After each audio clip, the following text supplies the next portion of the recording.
Now, I also have the honor to introduce somebody, and that's Kurt Tepperwein. I'll spotlight him now. So, Mr. Tepperwein, officially welcome. It's great that you have the time to be with us. Hello. Thank you for the invitation. We have an interesting topic to talk about, so I'm really curious to hear what your questions are. Yes, this is a conference on masculinity. It's called Mannsein. Now, the first edition of this conference was organized in 2014, and this is a conference dedicated to topics related to masculinity. Now, Kurt Tepperwein is a spiritual teacher and an author of more than 130 works.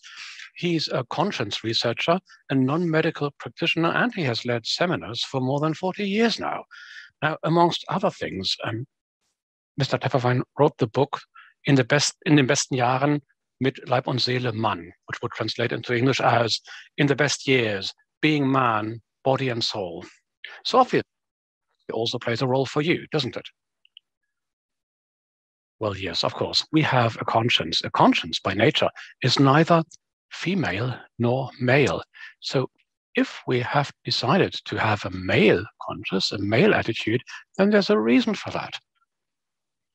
It's because we have seen that male characteristics, masculine properties, help us put our dreams and our objectives into practice. And that's why we are here as men. Well, why are you here as a man? Have you been able to find out for yourself? Why am I here? No, I mean, why are you here in this life as a man? Well, that's quite easy. I mean, it's just a question of perception. Of course, I had a look at my reason to live. I mean, why I am here. Of course, I looked into that. And I would say that to a large extent, I have already done what I wanted to do. I've already put the things into practice that I came here for. A man is solution-oriented, as opposed to a woman, because a woman is relationship-oriented. And this is also reflected in the way we communicate. When a man says something, or when a man is told something, then he expects this to contain information that he finds interesting. Now, for a woman, this is only on, well, place 17 of the agenda. Women are more interested in emotions, on being together, having a connection, a personal relation, and so on. And then, of course, a woman will also talk about these topics. When a man listens to her, he will stop listening after 2 or 3 sentences.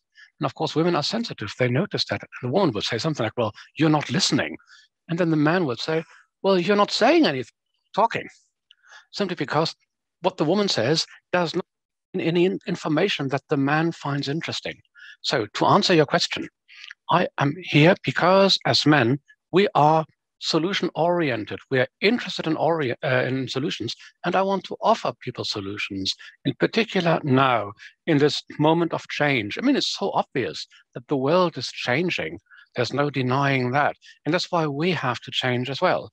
And in order to do so, we need to take steps. We need solutions. Yes, one of our topics at this conference is crisis, opportunity, and future of men. So in your own words, you would probably say change, opportunity, and future. So what are the solutions that we now need in this time that we might call crisis and that you will probably call change? What are the required solutions? Well, first of all, we have to be sure that we are actually men.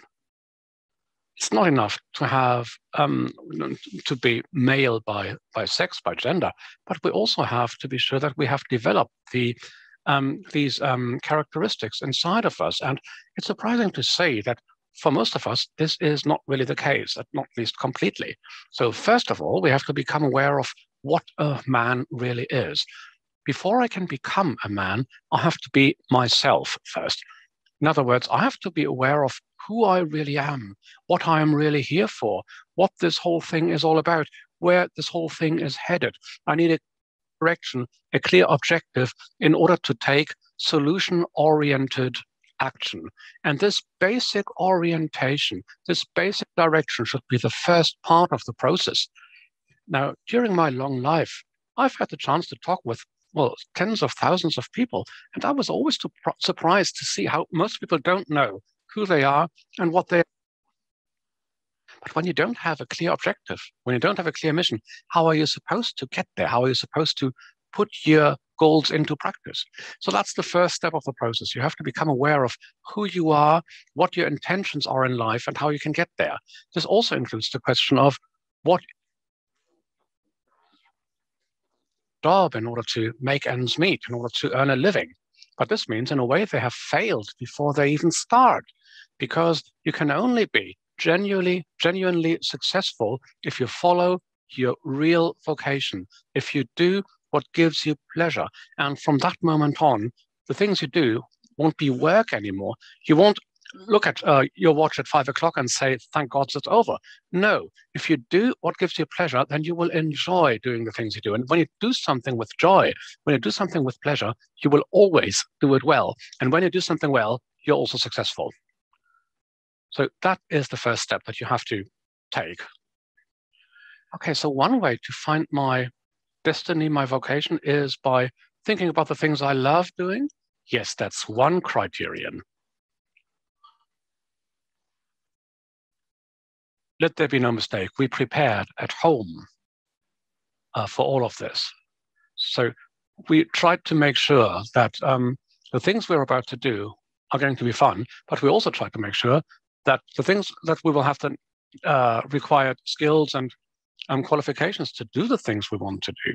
So if you haven't found your real destiny, your real vocation yet, then you should maybe draw up 2 lists. That's what I did. The first list.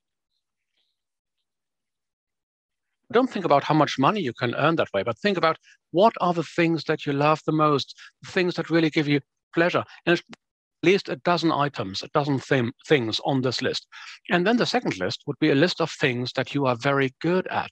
Now, when I tried that list, I really had a hard time, because normally you think you're mediocre, you think you're not particularly good anywhere. So when you're supposed to write a list of things that you're really good at, that's quite hard. But in that moment, I remember that my German teacher at school once told me something very interesting. You know, I hadn't done my homework. And out of all the students, the teacher asked me to read out my homework. So I was sitting there with a blank paper in front of me, but I told the story nevertheless. I read it out, so to speak, even though there was nothing on the paper. I read it out. I made it up in that moment. Essay you just wrote out, please come here, come to the front, because I want to give you a good mark. So I went to the front, to his desk. I showed him the empty page, because I hadn't done my homework. But then he said, my whole life, he said, but there's one thing good at languages. You're good when it comes to using words. And then later on, when I was sitting there trying to write down the list of things that I'm good at, the first thing that crossed my mind was, yes, there was this German teacher at school who told me that I can use words very well. Then I asked myself, okay, what can you do with words? And then I could think of a lot of things. You can become a sales rep. You can become a shop assistant, a shop owner, a consultant.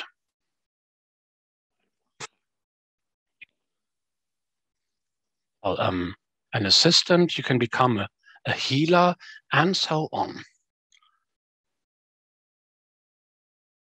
I went through my entire list, but that I had really done all of these activities that I just listed very successfully. Currently, again, I mean, we're having this interview, so again, this is about language, it's about using words. And there's one big benefit here. When the product you have to offer is words, then you don't need a warehouse. It will never be out of fashion.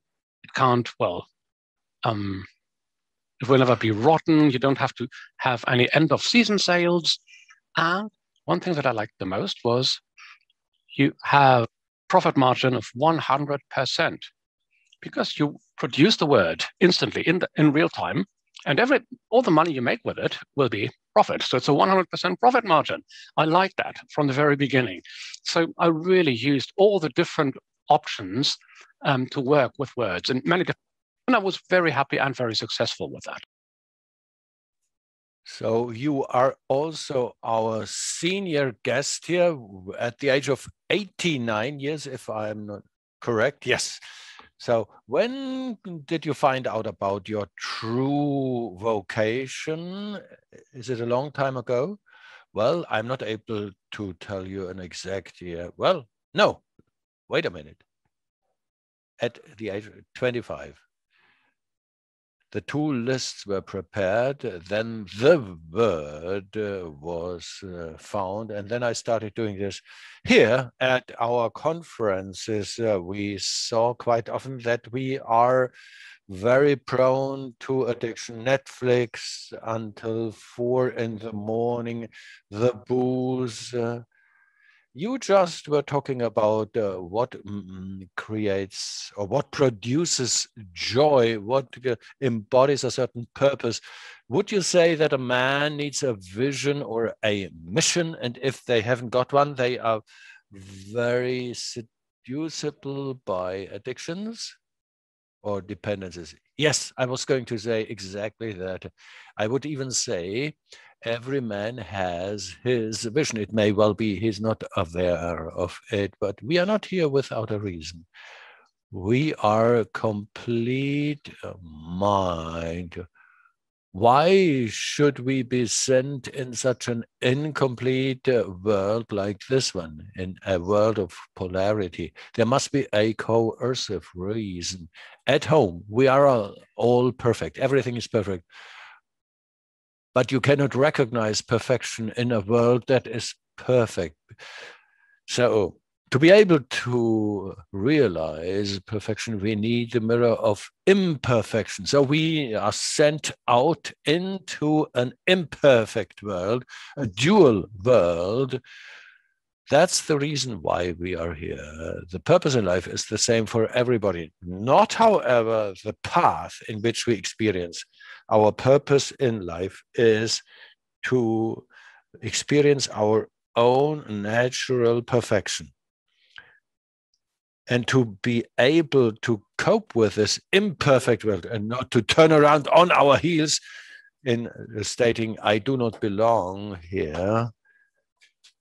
For that reason, we have forgotten about our own natural perfection. We start again from scratch. So we have to detect our perfectibility. To come back to your question, that's the reason for addiction, because the word, everybody is on the suche, looking for something, looking for his task in life, for completion, fulfillment, success, and so on. If they cannot find a target for this Suche, they will slip into Sucht, addiction, be it alcohol or drugs or whatever. The pleasure, the easy satisfaction. At the same time, his mind keeps telling him, that's not the thing that you were looking for. We need true fulfillment. So this path of addiction can only bring temporary fulfillment. Once again, there is just one path of fulfillment. I need to become aware of, why am I here? What is my path? What is my purpose in life? What is my path to success? Only then will I experience fulfillment. Then I have embarked on the path of joy, and I will not stop feeling joy and pleasure at age 65. I have never gone in pension age. Everything I am doing, even this thing that I'm doing here, is done through and with joy, because it creates joy for me to remind other people of the reasons why they are here and how they can embark on that path and can find their natural fulfillment. Thank you very much. Here again, your invitation. You can submit at any time questions to Kurt Tepperwein. Mr. Tepperwein, in your book, Being a Man with Mind and Body, you are talking about virtues, old virtues that we do not need any longer, and old ideals. What would be male virtues in our times? Well, first of all, I should know my path. Then a man is solution-oriented. So, in a way, I should lead to solutions. And in order to lead to solutions, I need knowledge. Knowledge as such is just a ballast. I need to be able to practice knowledge. And from competence, I need to go to implementation. And then I should be what I can do. This would be for me something very important as a man, that I am really able to bring about solutions, no matter where I am, that I leave this world behind in a better shape, somewhat better shape than I found it. Our dear Corwin from our team, in a metaphorical sense, you want to wipe away rubbish, and other people will spread their litter. So you clean up a place, and 2 hours later, it is again littered up with garbage. So what can I do if other people litter up my place? So create a place for you that belongs to you, your own house, your own land, a piece of land where you are the master, and you put it into order. So you should create a place that is made only for you. So it cannot be polluted with litter. Again and again, you use this term of being so and so.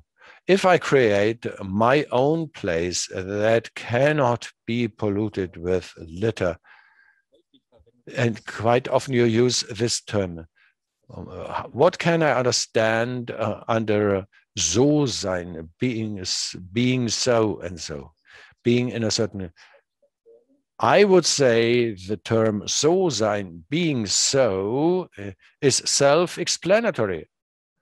It needs no explanation, but apparently many people need an explanation. So please, let's realize, how is destiny created? While you are sitting in front of me in a decorative way, you create a future. You are a field of energy with a unique vibration. You only are the only one to have this life, these habits, these insights. Now, this vibration, this reverberation, I would say your energetic signature is sent out 24 hours a day, and you order, or you cause to happen, corresponding events, thus creating your own destiny. Your destiny is a mirror image of your being so. And so sein, being so and so, consists of your ideas, your emotions, your habits, your properties, things that you do, your so sein, your being such and such. Anything that makes up who you are is your so sein, because anything that belongs to you will create an image, destiny, or fate. Does not have an energy in its own. Why is it so that other people have a rather happy destiny, and why is it that I have this grave destiny? And I would say that destiny is just a mirror, that which is also the key to change. Even the slightest change in your being will also change the mirror image. The same if you go to the bathroom in the morning, you look into the mirror and you do not like what you are seeing there. It's to no avail to buy a new mirror. The mirror cannot but reflect your true picture. The mirror cannot decide. You know this. You take a shower, then you have a healthy breakfast, then you do up your hair and your makeup. Now it looks totally different. So you know about this effect. Even the slightest change in your being such and such will also change the mirror image of your fate. So you are in control of everything. Let's take a few steps. For example, the first step would be good mood, permanently without any special reason, independently of circumstances, then reason will say, hey, wait a minute. It's not possible to be in good mood all the time because circumstances do not allow for that. This would be like the tail wagging the dog. No. The circumstances do not determine your mood. Your mood, your good mood, will determine the circumstances. Once you get insight into this mechanism, you know that fate cannot set the starting point. It's me that needs to set the starting point. If I want my mirror image to smile at me, I need to smile first.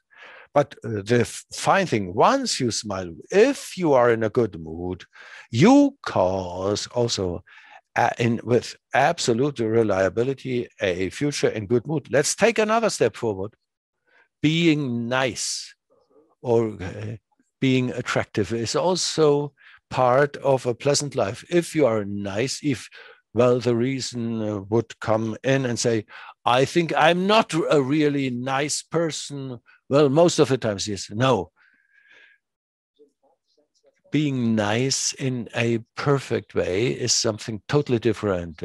Being nice in a conscientious way.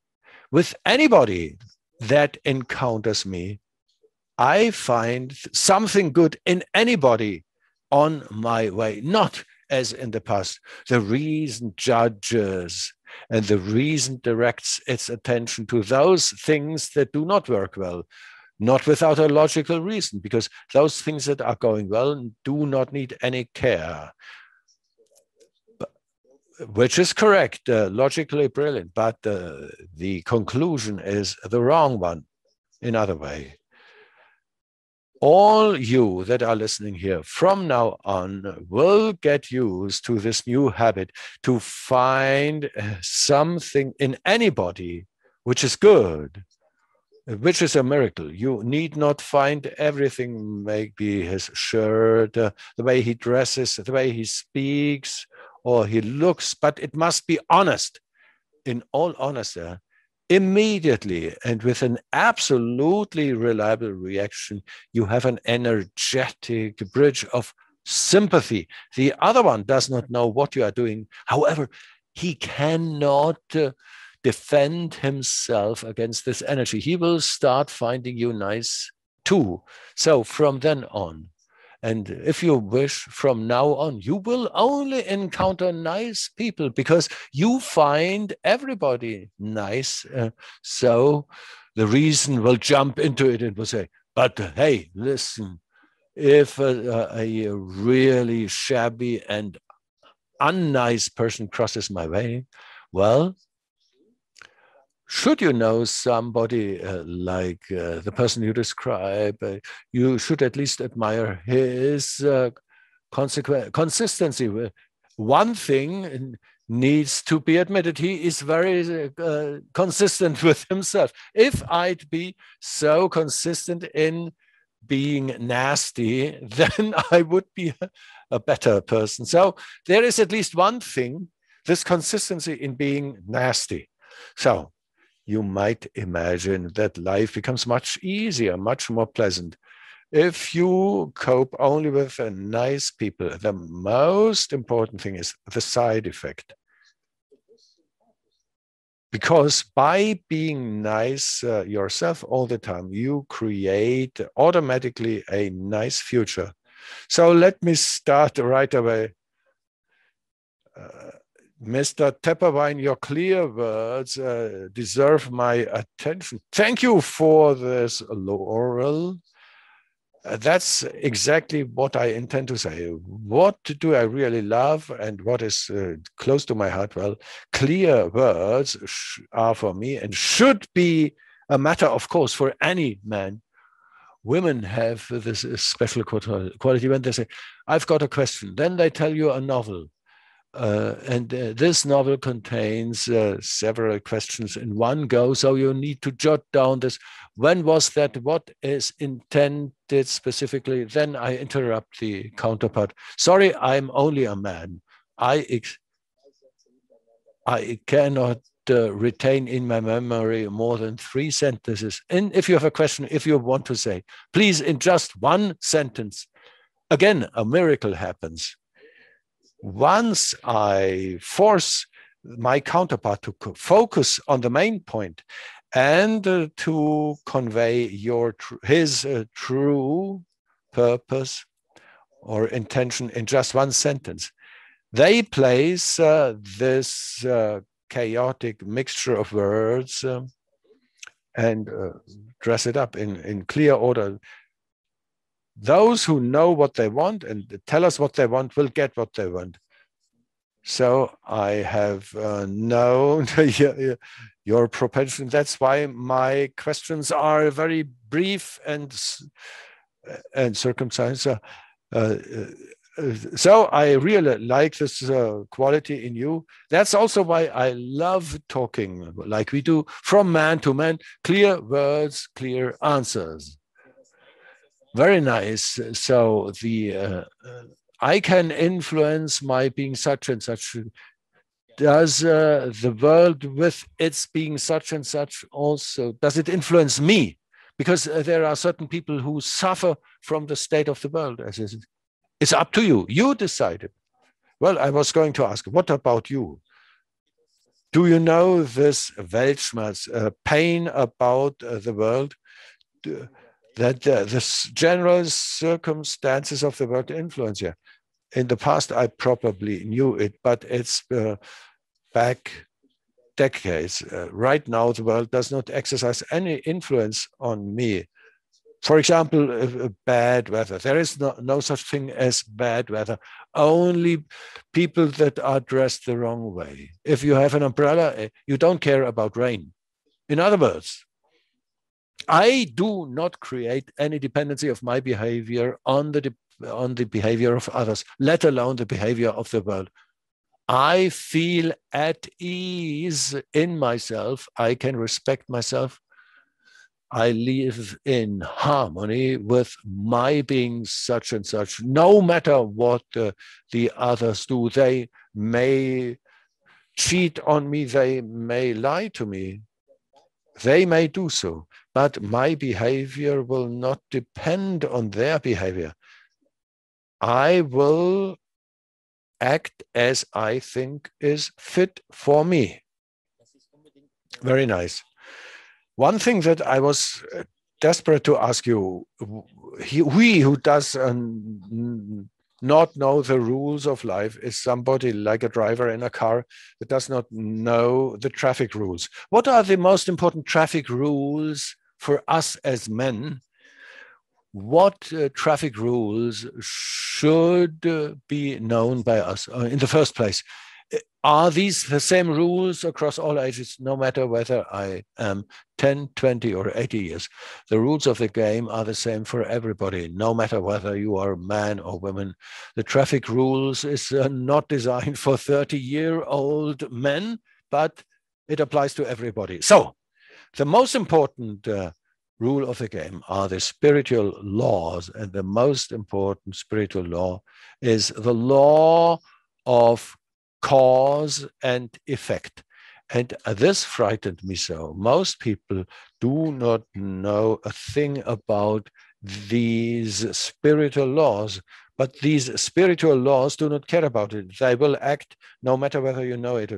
Like gravity. Even if I haven't heard anything about gravity, still things will drop to the earth when I let go of them. No matter whether I am a billionaire, if I drop something out of my hand, it will break no matter whether I am a billionaire or the poorest person. So spiritual laws act anyhow. Everything that you experience is an effect. Reality is the effect of something. However, any effect can be created only by a cause, which brings us to the law of the success, because success is something that succeeds another thing. It follows upon something else. But success can happen only if something precedes. Success follows after something that precedes. Each farmer knows it. Sowing the seed will determine the harvest. No matter whether you have planted beets or carrots or have sown your wheat, the thing that you have planted will grow. And the same is true in life. The main cause is the So-Sein, being such and such. The main cause dominating your life is your being such and such, the So-Sein. That's how you can change everything or determine also your success, your health, your relationship, your happiness, no matter what. Nothing, absolutely nothing may happen in your life without a cause. If you set the right cause, the right thing must succeed, because life does not make mistakes. We commit mistakes. We wish something and cause something totally different. However, life will not deliver to us what we wish to see, but what we cause to happen. Look around. If you say, I wanted something totally different, well, we know upfront the life does not commit any mistakes. You have established the wrong cause. But again, it's an opportunity for the better. You can say, thank you, dear life. I got this wrong. I have made a wrong plan. What exactly do I know? What do I need to cause? So I'm going to do this. Only then can I be absolutely certain that life brings about what I have caused in this context. You don't think that I set new causes in the external world, but it's rather my internal attitude. Not only, for example, if you want to win in the lottery, it's not enough to change your attitude. You must also buy a lot. So external action is part of the game, but it is determined by your inner purposefulness and your...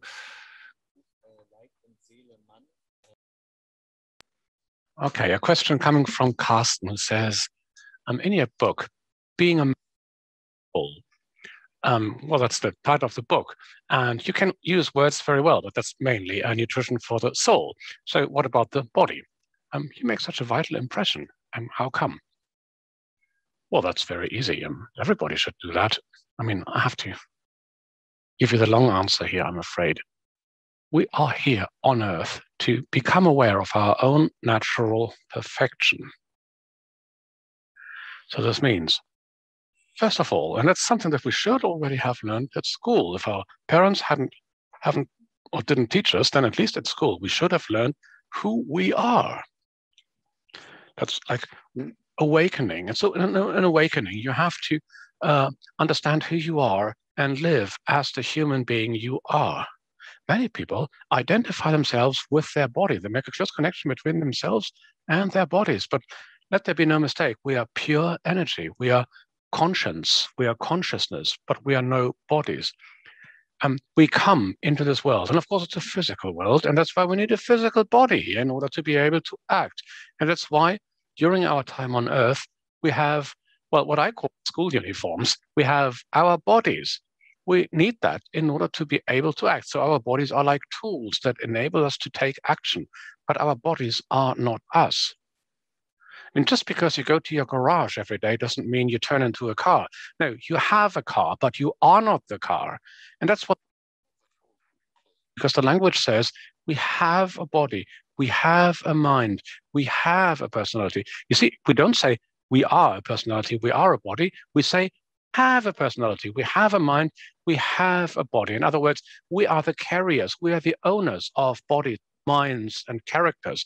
That's something we have to understand.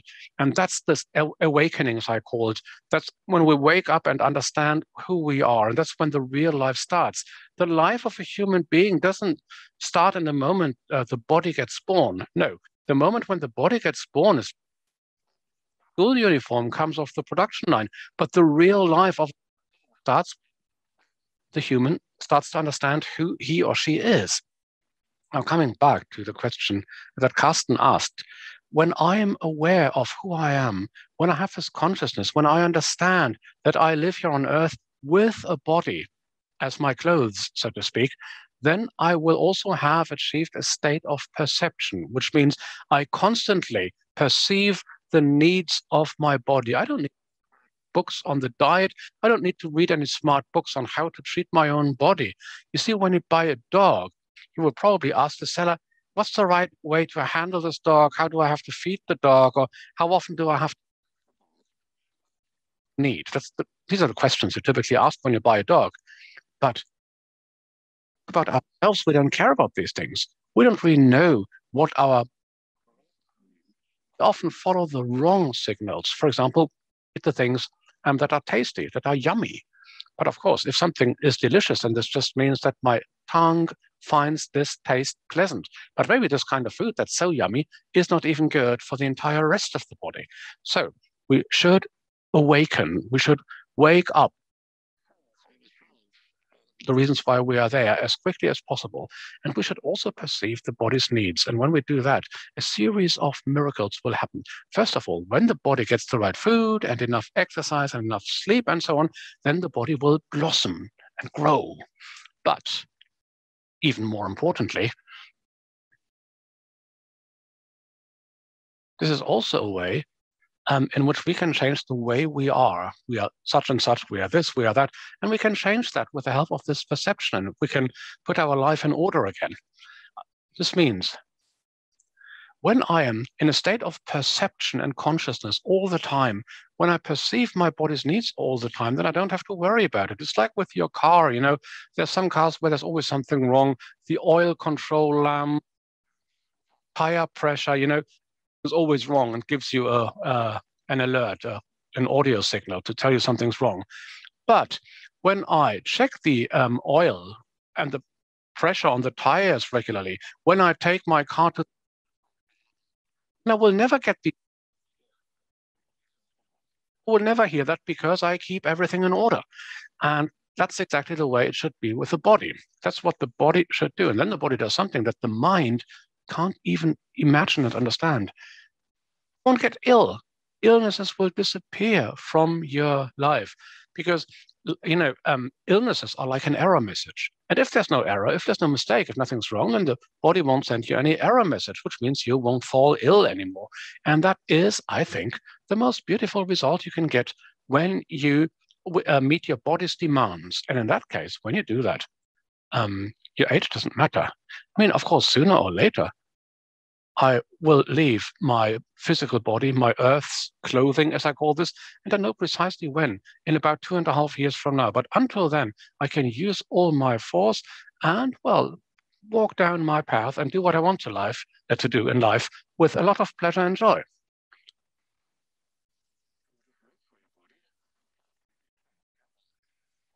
Yummy. When I like the taste of something, that is also pleasure. So how do you know what your body needs? Well, you just have to perceive it. Obviously, the one who asked this question didn't quite understand what I was trying to say. When you have a perception, when you live as yourself and you perceive all the time what's going on around you, you watch your body, the way your body lives, you can see, or you will perceive how your body feels, what your body thinks. If your body is worried, you have a look at your mind as well. And then again, you will ask yourself, what about my mind? Is it worried? Does it feel good? You are a beholder. You perceive everything around you. So you look at your body like once or twice a day and ask the body, do you need anything? You know, it's like when you visit a friend and say, hi, is that what I can do for you? You do the same thing with the body. And then the body will tell you what it needs. And then you do what the body needs. And then everything's fine. It's that simple. In a way, that's the way it should be, naturally. But that's not possible as long as I still have the illusion of, well, me being the body. As long as I believe that I am my body, as long as I believe that I am my intellect or my personality, as long as that happens, I won't be able to do that. No, I am the now on earth in order to experience his perfection. But as long as I believe that I am my body, as long as I believe that I am my mind or my character, I don't really live my life. I only dream my life. I mean, you, for example, you have never dreamt at night that you're dreaming. No, that we're awake. And people I've just described, it's exactly the same thing. They have this illusion that they are awake. In fact, they are sleeping. They are not alive. They're not awake. They just dream their lives away. And they've never really lived for a long time. But that's fine as well, because longer, a bit more preparation for their lives. They're just not far enough. They're not ready yet. Normally, the 9 months you spend in your mother's womb should be enough, even though we are born in a totally imperfect state. We walk, we can't speak yet. We still have to learn everything, even even after our bodies have been born. And typically, we learn these things sooner or later, but most people are not ready yet. And they dream their lives away. They keep dreaming, and that's fine, but then they should go back to school. Okay, here I have to agree with Achim, who says, this process of awakening, how does it happen? And in addition to what you just said, I would say, how does the awakening happen? You said we have to awaken from the illusion of the I, of the self. So how does this awakening happen? You know, when you lose the illusion that you are your body or your mind. Well, we can do that. You know, it doesn't take more than a minute. Nothing really takes longer than a minute. Well, that's good to know. Okay.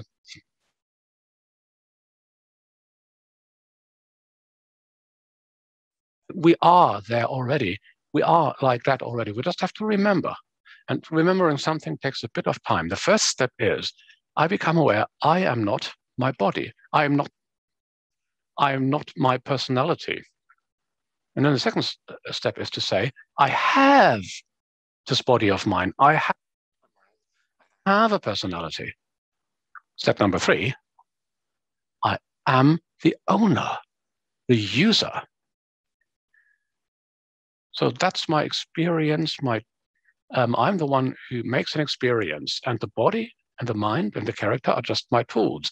So if I have a look at my tools and the way they walk through life, and my true identity, I am really just a conscious observer. So that's my role. I'm a constant observer. That's my role. And as soon as that happens, everything's okay. As soon as I'm the conscious observer and I watch my body as it walks through life, pull the plug of identification. Because if I'm just the observer, I'm aware that I'm not my body, because I am the observer and my body is the object under observation. And from that moment on, I will have overcome this body. So what does an observer do then? Well, the observer perceives the things that the body does, the things that the mind thinks, the things going on around him. So this really means I'm in a state of perception. I don't have to learn this perception. That's something that we always do. We always perceive the things around us. But that's not the same thing, because here, in this scenario, your true self is in a state of perception, and it is able to direct its perception at the things that you want to perceive. For example, the needs of your body, or the things. And what's the best way to do it? And then the next miracle happens. As an observer in a state of perception, you can't make any mistakes anymore. The mind can be wrong, and all too often it is, but your perception is never wrong. Your perception is like this camera. It doesn't add anything, it doesn't leave out anything, it doesn't change anything, it just tells you. So means perception is an error-proof tool that helps you to lead your life.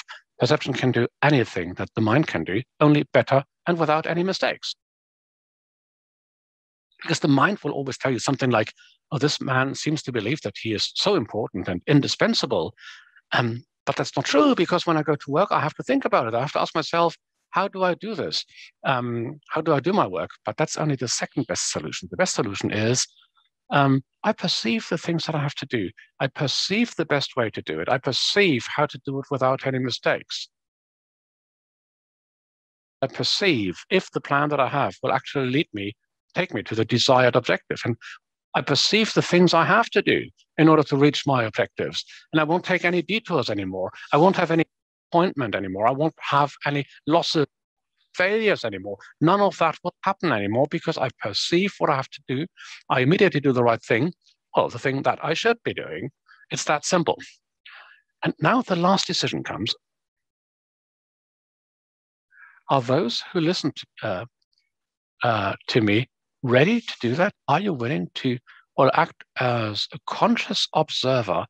Are you ready to remain in a state of perception? If that's the case, then you have just awoken to yourself. You have found out you are in a position where you have a body, where you own a body, and still you are yourself. And then the fascinating miracle of your true life can happen. I think this would be fine for everybody who is present here today.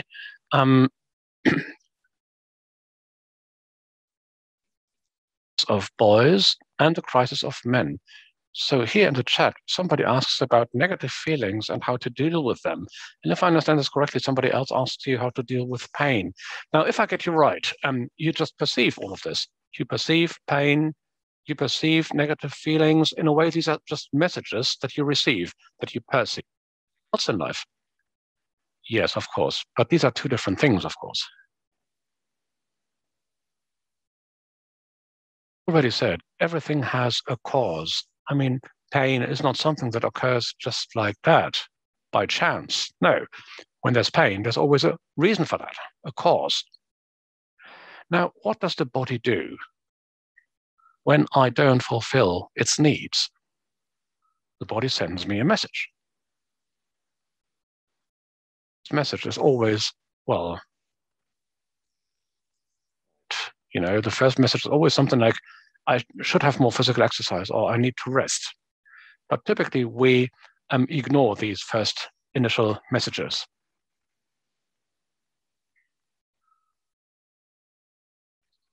Solved yet. We haven't even perceived the problem yet. So the body will send me a reminder, a second warning. And this second warning is a symptom, a disease.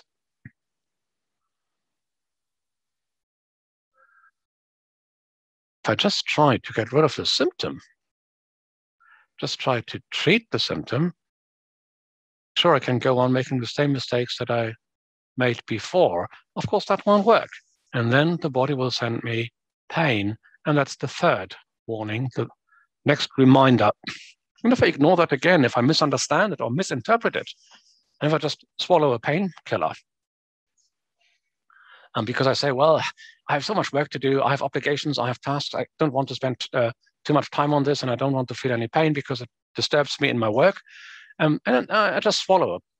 That happens, then the disease will turn chronic, or maybe I will have cancer, and that is the ultimate warning, the ultimate reminder. And if I ignore even that, then I'll drop out of school. I'll have to leave my body. I have to give back my form and go back home. So when I thank you, body,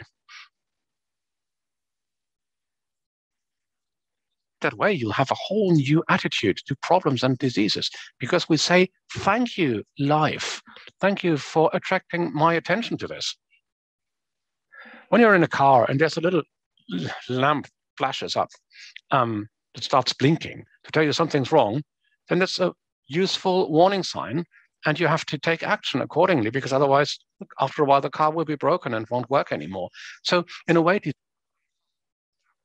they're to help and support you, because they attract your attention to the fact that there's something wrong, that you're ill, and that you have to solve this problem. And now the miracle happens. The disease itself doesn't need to be treated, because it's just a message. And as soon as you understand and follow the message, the disease will disappear again. It's like in real life, when you fail to pay an invoice, you'll get a reminder. If you still don't pay, you will get another reminder. And if you still don't pay, lawyer or a court decision. And when you still don't pay, then leave the last reminder. And if you pay, then you will have to pay more. You will have to pay interest as well, but you'll never receive such a reminder anymore. So the problem will be solved, and the body does it the same way. As soon as you understand the message, as soon as you follow the message, the symptom will disappear, the disease will disappear all by itself. Okay, thank you very much for this overview and this answer to the question. Now, this conference, Mannsein 2021, is also about the crisis, chances, and future of men. So we who are gathered, what should we do in order to become the men of tomorrow?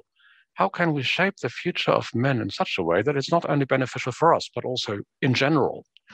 Well, this means that we should make sure today that we won't be the past tomorrow. What does that mean? Awakening to ourselves. We should really lead our lives as the people we truly are. And then you reach this state of perception, and then you'll never, ever have a question again. You'll never, ever have a problem again.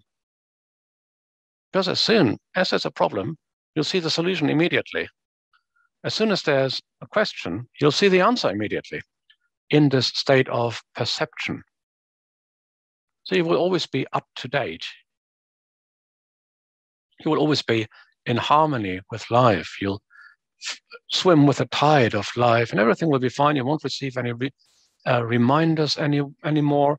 You will still be in a good physical shape. Even when you've reached a higher age, you will still enjoy your life, and so on. So all the problems appear as soon as you have overcome the illusion to be a human being.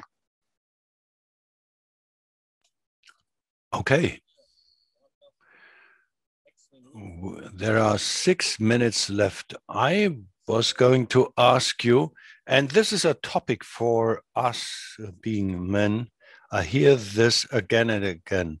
Due to the changes in the roles of man and woman, there is a huge amount of uncertainty. What is the task of relationships in your experience?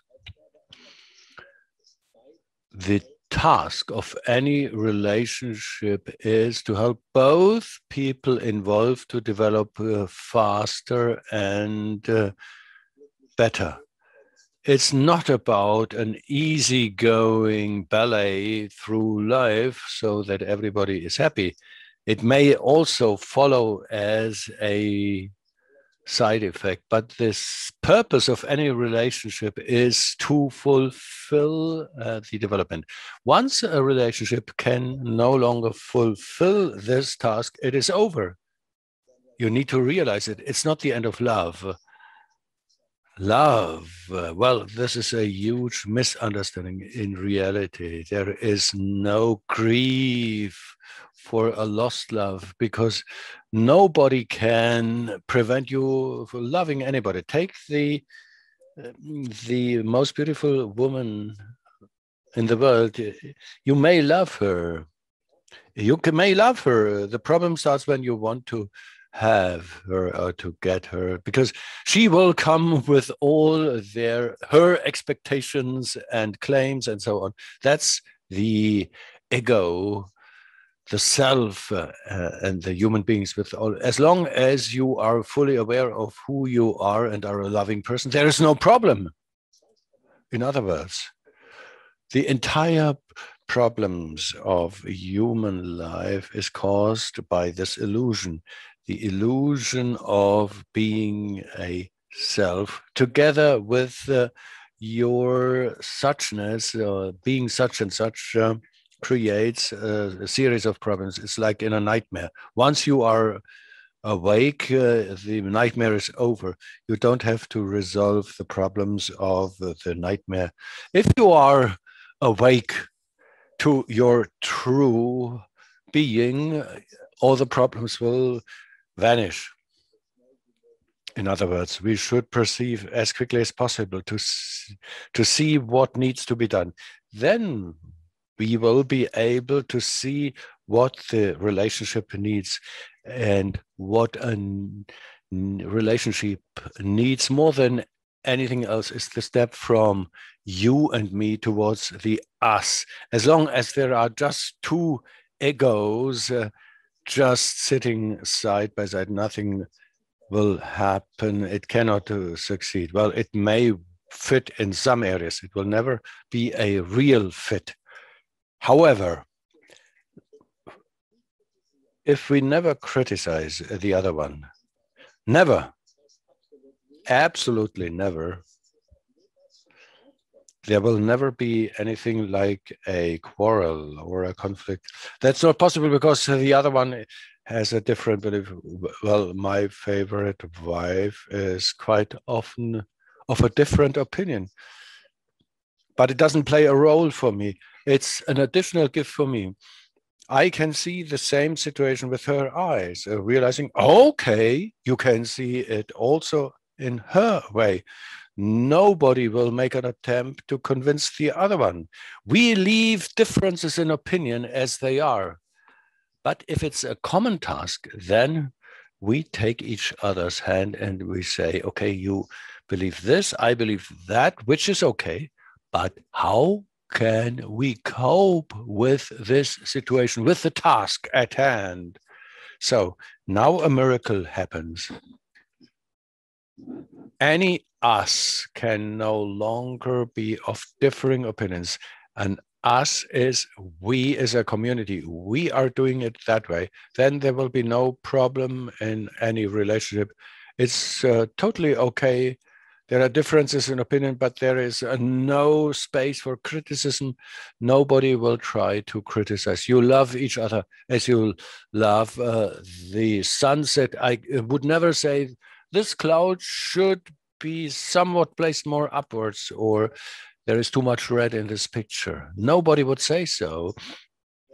So all of a sudden, all the problems disappear from a relationship if you let go of the other and if you just leave him as he is and knuckle down to the task at hand.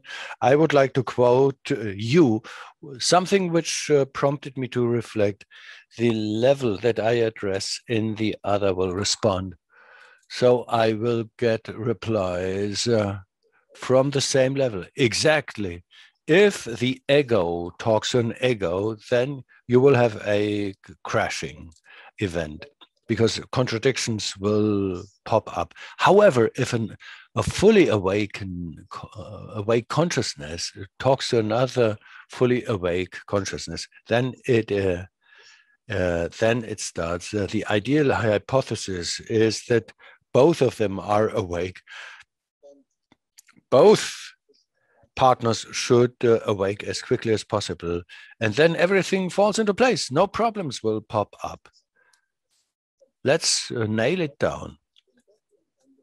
If you recognize God in the other, because the other one is perfect, eternal being. If you recognize God in the other as finite and as imperfect the human packaging may be, and if you talk to God, then you have nothing but harmony and a pleasant togetherness. You then will take care of the tasks of life and will not end up in frictions. Then everything becomes easy. That's my normalcy. I have been together with my favorite wife for 34 years. We have never quarreled. It may never happen. Of course, we are not married. Just as an aside, marriage does not entail any advantages. Why is it so important not to be married? So as to avoid that the other one becomes a fixture that is my wife? No. If we are just living together side by side, the other one can, from one day to the other, I'm gone.